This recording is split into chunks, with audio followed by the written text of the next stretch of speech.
പണം LDF രാഷ്ട്രീയ പ്രചരണത്തിന് ഉപയോഗിച്ചെന്ന ആരോപണം. ധനം വകുപ്പിന്റെ കണ്ടെത്തലിൽ വ്യക്തത വേണമെന്ന് CPM. സംസ്ഥാന രാഷ്ട്രീയത്തിൽ വലിയ ചർച്ചയ്ക്ക് വഴിവെച്ചിരിക്കുകയാണ് കിഫ്ബി ഫണ്ട് വിനിയോഗവുമായി ബന്ധപ്പെട്ട് പുറത്തു വന്നിരിക്കുന്ന ആരോപണങ്ങൾ.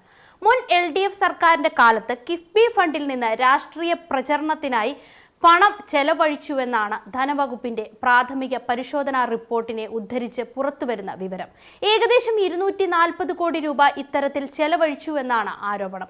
എന്നാൽ ഈ കണക്കുകളെ രാഷ്ട്രീയമായി വ്യാഖ്യാനിക്കുന്നതിന് മുൻപ് കിഫ്ബിയുടെ പ്രവർത്തന രീതിയും ഓരോ ചെലവിന്റെയും യഥാർത്ഥ സ്വഭാവവും വിശദമായി പരിശോധിക്കേണ്ടതുണ്ട്. കിഫ്ബി രൂപീകരിച്ചതിന്റെ പ്രധാന ലക്ഷ്യം സംസ്ഥാനത്തിന്റെ അടിസ്ഥാന സൗകര്യ വികസനത്തിന് ആവശ്യമായ സാമ്പത്തിക സഹായം ഉറപ്പാക്കുക എന്നതാണ്. റോഡുകൾ, പാലങ്ങൾ, സ്കൂളുകൾ, ആശുപത്രികൾ തുടങ്ങി നിരവധി വികസന പദ്ധതികൾക്ക് കിഫ്ബി വഴി പണം കണ്ടെത്തിയിട്ടുണ്ട്. അതുകൊണ്ട് തന്നെ കിഫ്ബി ഫണ്ട് രാഷ്ട്രീയ പ്രചാരണത്തിന് ഉപയോഗിച്ചുവെന്ന ആരോപണം ഗൗരവമുള്ളതാണ്. എന്നാൽ ഒരു പദ്ധതിയുടെ പ്രവർത്തനവും അതിന്റെ പ്രചാരണവും തമ്മിലുള്ള അതിർത്തി കൃത്യമായി പരിശോധിക്കാതെ മുഴുവൻ തുകയും രാഷ്ട്രീയ ചെലവായി ചിത്രീകരിക്കുന്നത് ശരിയായ സമീപനമല്ലെന്നാണ് CPM അനുകൂല വാദം. ധനവകുപ്പിന്റെ പ്രാഥമിക പരിശോധനയിൽ പറയുന്നത് 240 കോടി രൂപയുമായി ബന്ധപ്പെട്ട ക്രമക്കേടുകളെ കുറിച്ചാണ്. അതിൽ ഏകദേശം 140 കോടി രൂപ കഴിഞ്ഞ നിയമസഭാ തെരഞ്ഞെടുപ്പിന് മുന്നോടിയായി നടത്തിയ പ്രചാരണ പ്രവർത്തനങ്ങൾക്ക് ഉപയോഗിച്ചുവെന്നാണ് റിപ്പോർട്ടിലുള്ള ആരോപണം. തെരഞ്ഞെടുപ്പിന് മുൻപ് സർക്കാരിന്റെ വിവിധ വികസന പദ്ധതികൾ ജനങ്ങളിൽ എത്തിക്കുന്നതിനായി വലിയ തോതിൽ പ്രചാരണം നടന്നിരുന്നു. കിഫ്ബി വഴി നടപ്പാക്കിയ പദ്ധതികൾ ജനങ്ങളിലേക്ക് എത്തിക്കുന്നതിന്റെ ഭാഗമായുള്ള ഔദ്യോഗിക വിവര വിനിമയവും രാഷ്ട്രീയ പ്രചാരണവും തമ്മിലുള്ള വ്യത്യാസമാണ് ഇവിടെ പ്രധാനമായി പരിശോധിക്കേണ്ടത്. കിഫ്ബിയുടെ വികസന പ്രവർത്തനങ്ങൾ ജനങ്ങളിലേക്ക് എത്തിക്കുന്നതിനായി പരസ്യങ്ങളും സോഷ്യൽ മീഡിയ പ്രചാരണങ്ങളും ഉൾപ്പെടെയുള്ള വിവിധ സംവിധാനങ്ങൾ ഉപയോഗിച്ചിട്ടുണ്ടെന്നത് പുതിയ കാര്യമല്ല. സംസ്ഥാനത്ത് നടന്ന റോഡ്, പാലം, വിദ്യാഭ്യാസം, ആരോഗ്യ മേഖലയിലെ വികസന പദ്ധതികളെ കുറിച്ച് പൊതുജനങ്ങളെ അറിയിക്കുന്നതിനായി സർക്കാർ വിവിധ മാധ്യമങ്ങളെ ആശ്രയിച്ചിരുന്നു. ഈ പ്രവർത്തനങ്ങളുടെ മുഴുവൻ ചെലവും രാഷ്ട്രീയ പ്രചരണമായി കണക്കാക്കണമോ എന്നതാണ് ഇപ്പോഴത്തെ പ്രധാന തർക്ക വിഷയം. സോഷ്യൽ മീഡിയ പ്രചരണത്തിനായി മാത്രം 10.5 കോടി രൂപ ചെലവഴിച്ചു എന്നാണ് പരിശോധനാ റിപ്പോർട്ടിൽ പറയുന്നത്. ഓൺലൈൻ മാധ്യമങ്ങളിൽ സർക്കാരിന് അനുകൂലമായ വാർത്തകൾ നൽകുന്നതിനായി 4.25 കോടി രൂപ ചെലവഴിച്ചതായും ആരോപണമുണ്ട്. ദേശീയപാതകളുടെ ഭാഗങ്ങളിൽ വലിയ ഹോർഡിങ്ങുകൾ സ്ഥാപിക്കുന്നതിനായി 4.25 കോടി രൂപ നൽകിയതായും റിപ്പോർട്ടിൽ ചൂണ്ടിക്കാണിക്കുന്നു. ഈ 3 ഇനങ്ങളിലുമായി മാത്രം കോടിക്കണക്കിന് രൂപയുടെ ചെലവാണ് ആരോപിക്കപ്പെടുന്നത്. എന്നാൽ ഈ കണക്കുകൾ പുറത്തു വന്നതോടെ അതിലെ ഓരോ ചെലവിന്റെയും രേഖകളും കരാറുകളും ഏജൻസികളും പരിശോധിക്കേണ്ടതുണ്ട്.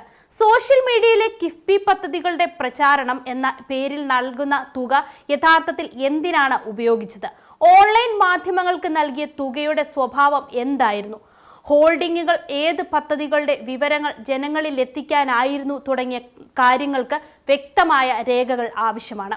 കിഫ്ബി പദ്ധതികൾക്ക് വേണ്ടി ചെലവാക്കിയ പണത്തെ രാഷ്ട്രീയ പ്രചരണമായി കാണുന്നത് സംബന്ധിച്ചാണ് ഇപ്പോൾ വലിയ രാഷ്ട്രീയ തർക്കം ഉയരുന്നത്.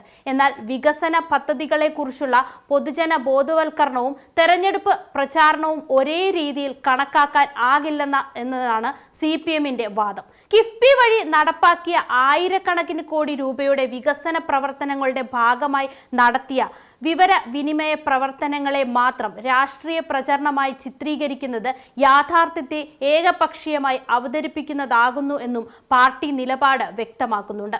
അതേസമയം കിഫ്ബി പണം ഉയർന്ന പലിശയ്ക്ക് വിപണിയിൽ നിന്ന് കടമെടുത്തതാണെന്ന വാദവും റിപ്പോർട്ടിൽ ഉയരുന്നുണ്ട്. അതിനാൽ ഓരോ രൂപയും ചട്ടപ്രകാരമാണ് ചെലവഴിച്ചത് എന്ന് ഉറപ്പാക്കേണ്ടത് സർക്കാരിന്റെ ഉത്തരവാദിത്വമാണ്. കിഫ്ബിയുടെ നിയമപരമായ അധികാര പരിധിക്ക് പുറത്താണ് ഏതെങ്കിലും ചെലവ് നടന്നതെന്ന് തെളിഞ്ഞാൽ അതിൽ ഉത്തരവാദികളായവർക്കെതിരെ നടപടി സ്വീകരിക്കേണ്ടതുണ്ട്. അതേസമയം ആരോപണം ഉയർന്നുവെന്ന കാരണത്താൽ മാത്രം ഒരു ചെലവിനെ നിയമവിരുദ്ധമെന്ന് അന്തിമമായി പ്രഖ്യാപിക്കാനാകില്ല. ഇത്തരം ചെലവുകൾക്ക് അനുകൂലമായി പ്രത്യേക സർക്കാർ ഉത്തരവുകൾ നിലവിൽ ഉണ്ടായിരുന്നില്ലെന്നും ധനവകുപ്പ് ചൂണ്ടിക്കാണിക്കുന്നുണ്ട്.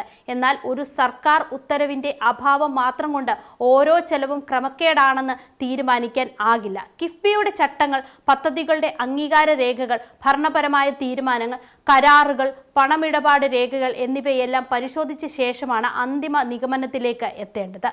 കൺസൾട്ടൻസി സർവീസുകളുടെ പേരിൽ തെരഞ്ഞെടുപ്പ് സർവേകളും വിവരശേഖരണവും നടത്തിയെന്ന സൂചനകളും പരിശോധനയിൽ ഉയർന്നിട്ടുണ്ട്. ഈ ആരോപണം ശരിയാണെങ്കിൽ അതും ഗൗരവമായി പരിശോധിക്കേണ്ട വിഷയം തന്നെയാണ്. എന്നാൽ ഏത് ഏജൻസിയാണ് ഇത്തരം സേവനം നൽകിയത്? എന്തായിരുന്നു കരാറിന്റെ ലക്ഷ്യം? എത്ര തുകയാണ് അനുവദിച്ചത്? എന്ത് റിപ്പോർട്ടാണ് ലഭിച്ചത്? തുടങ്ങിയ കാര്യങ്ങൾ പുറത്തു വരേണ്ടതുണ്ട്. രേഖകളുടെ അടിസ്ഥാനത്തിലുള്ള പരിശോധനയ്ക്ക് ശേഷം മാത്രമേ ഇതിൽ വ്യക്തമായ നിഗമനത്തിൽ എത്താൻ കഴിയൂ. ധനവകുപ്പ് തയ്യാറാക്കിയ പ്രാഥമിക പരിശോധനാ റിപ്പോർട്ട് മുഖ്യമന്ത്രിക്ക് സമർപ്പിച്ചിട്ടുണ്ടെന്നാണ് പുറത്തുവരുന്ന വിവരം. തുടർന്ന് കിഫ്ബിക്ക് ഇത്തരം ചെലവുകൾ നിയമപരമായി നടത്താൻ അധികാരം ഉണ്ടായിരുന്നോ എന്നതടക്കമുള്ള കാര്യങ്ങൾ വിശദമായി പരിശോധിക്കാനാണ് സർക്കാർ തീരുമാനം. തുക ഏത് അക്കൗണ്ട് ഹെഡുകളിലാണ് രേഖപ്പെടുത്തിയതെന്നും ഏതെല്ലാം ഏജൻസികൾക്കാണ് പണം കൈമാറിയതെന്നും പരിശോധിക്കുന്ന നടപടികളും പുരോഗമിക്കുകയാണ്. ഇവിടെയാണ് രാഷ്ട്രീയ ആരോപണങ്ങൾ യഥാർത്ഥ ധനകാര്യ പരിശോധനയും രണ്ടായി കാണേണ്ടത്. കിഫ്ബിയുടെ പേരിൽ ചെലവാക്കിയ ഓരോ രൂപയുടെയും കണക്കും പുറത്തു വരണം. അതുപോലെ തന്നെ കിഫ്ബി വഴി കേരളത്തിൽ നടന്ന വികസന പ്രവർത്തനങ്ങളുടെ യഥാർത്ഥ നേട്ടവും മറച്ചുവെക്കാൻ പാടില്ല. ഒരു പദ്ധതിയുടെ പരസ്യത്തിനായി ചെലവഴിച്ച തുകയും ഒരു രാഷ്ട്രീയ പാർട്ടിയുടെ തെരഞ്ഞെടുപ്പ് പ്രചരണത്തിനായി ചെലവഴിച്ച തുകയും തമ്മിൽ വ്യക്തമായ വേർതിരിവ് വേണം. LDF സർക്കാരിന്റെ കാലത്ത് കിഫ്ബി കേരളത്തിന്റെ വികസന മാതൃകയിൽ പ്രധാന പങ്കുവഹിച്ച സ്ഥാപനമായിരുന്നു. വലിയ അടിസ്ഥാന സൗകര്യ പദ്ധതികൾക്ക് പണം കണ്ടെത്താൻ കിഫ്ബിയെ ഉപയോഗിച്ചതാണ് സർക്കാരിന്റെ പ്രധാന നയങ്ങളിൽ ഒന്ന്. അതിനാൽ കിഫ്ബിയുടെ പേരിൽ ഉയരുന്ന ആരോപണങ്ങളെ രാഷ്ട്രീയ ആയുധമാക്കുന്നതിന് പകരം സ്ഥാപനത്തിന്റെ നിയമപരമായ പ്രവർത്തന പരിധിയും സാമ്പത്തിക ഇടപാടുകളും സമഗ്രമായി പരിശോധിക്കുന്നതാണ് ഉചിതം. 240 കോടി രൂപയുടെ ആരോപണവും അതിൽ 140 കോടി രൂപ തെരഞ്ഞെടുപ്പ് മുന്നോടിയായി ചെലവഴിച്ചെന്ന വാദവും ഇപ്പോൾ രാഷ്ട്രീയ ചർച്ചയുടെ കേന്ദ്രത്തിലാണ്. സോഷ്യൽ മീഡിയയ്ക്ക് 10.5 കോടി, ഓൺലൈൻ മാധ്യമങ്ങൾക്ക് 4.25 കോടി, ദേശീയപാതകളുടെ ഹോൾഡിങ്ങുകൾക്ക് 4.25 കോടി എന്നിങ്ങനെയുള്ള കണക്കുകളും പുറത്തു വന്നിട്ടുണ്ട്.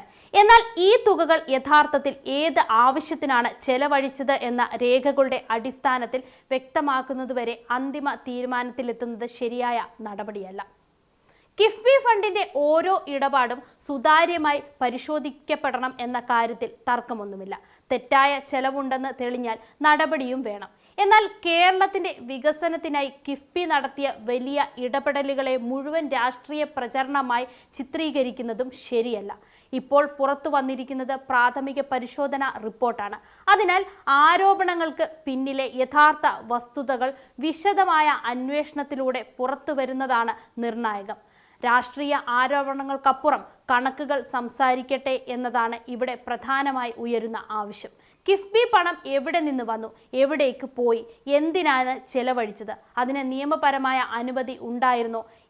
എന്നിവയെല്ലാം പരിശോധിക്കപ്പെടണം. അതിന്റെ അടിസ്ഥാനത്തിൽ മാത്രമേ 240 കോടിയുടെ ആരോപണത്തിന്റെ യഥാർത്ഥ ചിത്രം കേരളത്തിന് മുൻപിൽ വ്യക്തമാകൂ. അതുവരെ കിഫ്ബിയുടെ വികസന പ്രവർത്തനങ്ങളുടെയും അതുമായി ബന്ധപ്പെട്ട പ്രചരണ ചെലവുകളെയും ഒരേ രാഷ്ട്രീയ കണ്ണാടിയിലൂടെ കാണുന്നത് ഒഴിവാക്കേണ്ടതുണ്ട്.